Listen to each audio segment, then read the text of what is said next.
Барлықтарыңа сәлем достар. Қазіргі таңда жаңа ойындар көбеюде, бірақ сонда да бала кездегі ойындары біздің жүрегімізде. Мен бүгін сіздерге бала кезде ойнаған, бірақ біздің есімізде қалмаған ойындар жайлы айтатын боламын. Каналға тіркеліп лайк басуды ұмытпаңыздар. Алдыңғы видеодағы үздік комментарийлер. Егер де сіздер де видеоға шыққыларыңыз келсе, комментарий жазуды ұмытпаңыздар. Ендеше видеоны көп созбай, біз кеттік.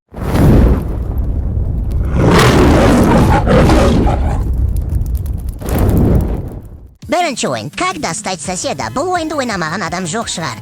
Бұл ойын ескі болғанымен, әрқайсымыздың жүрегімізде. Бұл ойын компьютерлік аркада ойыны. Ойынның негізгі мақсаты көзіңнен кек алу. Кейіпкер объектілерді тауып, оны көрсін көзі төспей, оған зиян келтіру керек.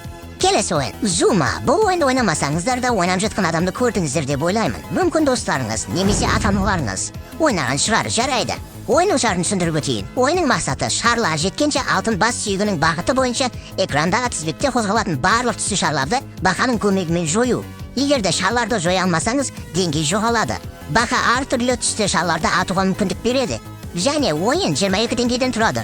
Деңгейлер 3 жиынтыққа бөлінген. Әрқайсысында 7, сонымен қатар 22 деңгей ғарыш. Веселая ферма. Бұл әрбір геймердің бастапқы ойыны. Бүкіл балалық шақ осы ойынның айналасында өтті. Бұл ойында Oliver Entertainment компаниясы 2007 жылы шығарған.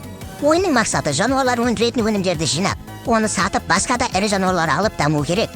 Бірақ сіздерге бұл нәрсені істеуге кедергі жасайды. Кедергі жасаушыларды ұстап сатуға болады. Quake 3 1999 жылы шыққан. Бұл уақыт аралығында бір ұрпақ өсіп шықты. Software әзірлеген және 1999 жылы Activision басып шығарған бірінші адам ату ойыны. Сериядағы алдыңғы ойындардан айырмашылығы Quake 3 арена көп ойыншы режиміне бағытталған. Бұл жерде көптеген режимдер бар. Дуал қашу, бірге бір немесе адам өлтіру жарысы секілді. Alien Shooter. Бұл ойынды көбісінің ойнауға батылы бармаған. Оның ішінде мен кішкентай кезінде бұл ойынның музыкасынан қорқатынмын.